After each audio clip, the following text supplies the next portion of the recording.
Springboks 32, Italy 14. Springboks down to 14 men for 70 minutes, of which 10 minutes of those down to 13 men.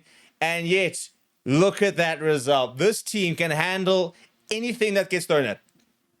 A ridiculous red card, ridiculous TMO decisions, whatever it is, they can handle it. And they keep proving that they can handle. I mean, that's an all-time performance. One of the probably worst Bok games I've had to cover from a watchability, TMOs getting involved, referees getting involved, trying to find reasons all the time to stop play, to try and send players off, try and find foul play, try and find professional fouls, which is so frustrating. But in general, what a game.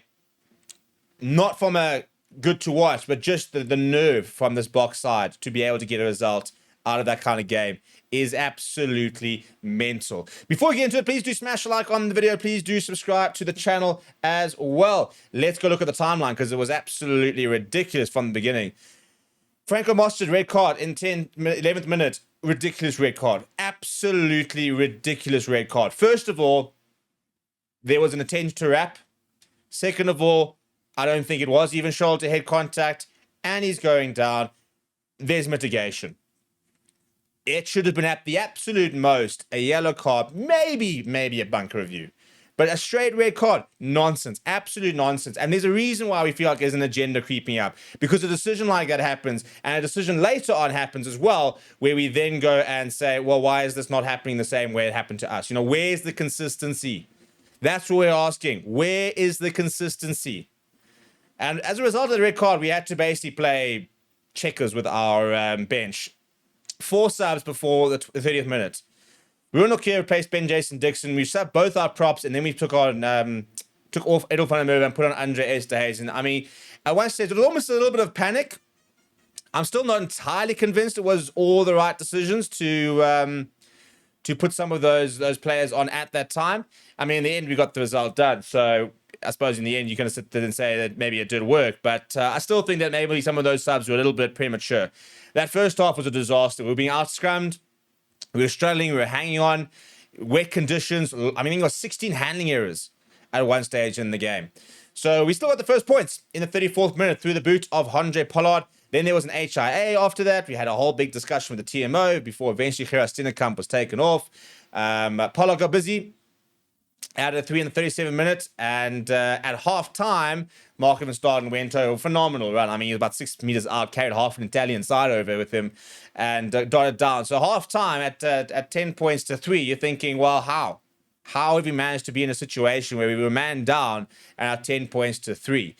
And then the second half came. Edel van der Merwe replaced Kirkley Arensel, which we assume was injury-related. And then we saw some very interesting subs. Archie Snyman replacing Sia Khaleesi in the 45th minute. Then a yellow card to Mark van Staden for cynical play, basically, in the 52nd minute. So all of a sudden, we're down to 13 men. Italy take the 3. We were still ahead, by the way. We actually never went behind. How's that? Down to 13 at a stage, up against 15 at a stage, and we never went behind. Quagga Smith came on to good effect. Pollard added an extra 3. Then Lorenzo Canone got a yellow card. I mean, again, he was upright, no wrap, head-on-head collision. No, we'll go look at the bunker. No, we're not going to do straight reds. We'll go look at the bunker, see what he has to say.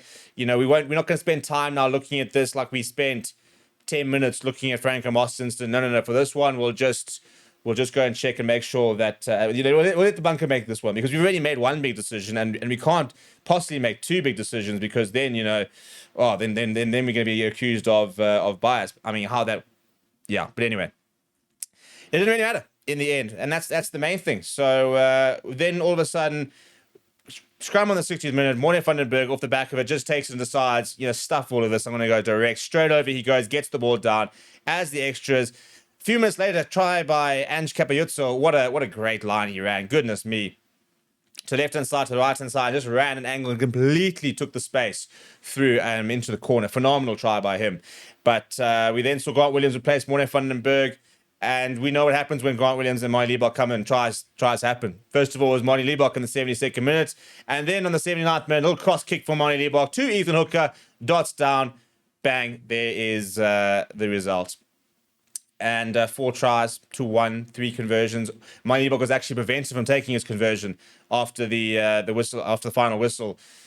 Again, issues with the shot clock, which probably summed up the fact that every single possible thing we tried to do was just marred by some sort of refereeing decision or official's decision or some sort of controversy. It was almost like compulsory.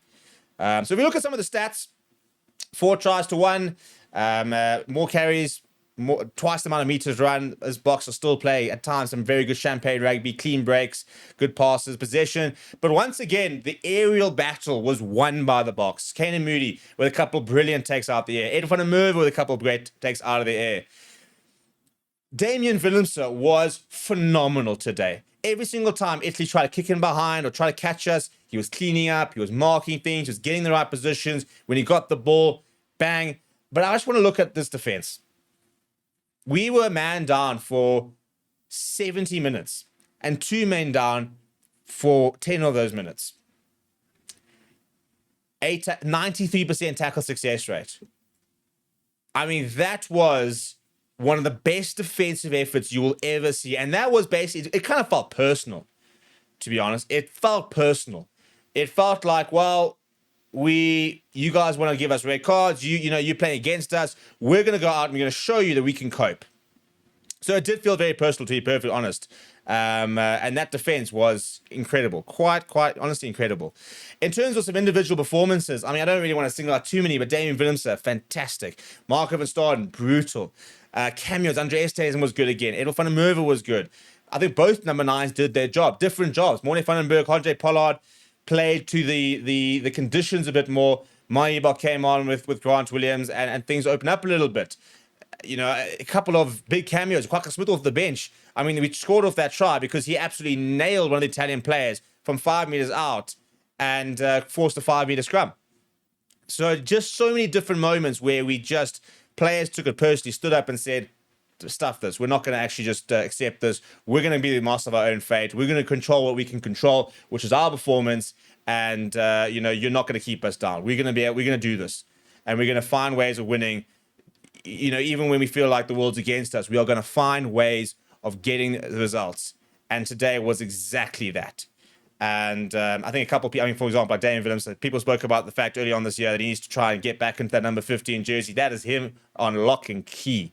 He is world class. Different level today. Absolute different level today. Again,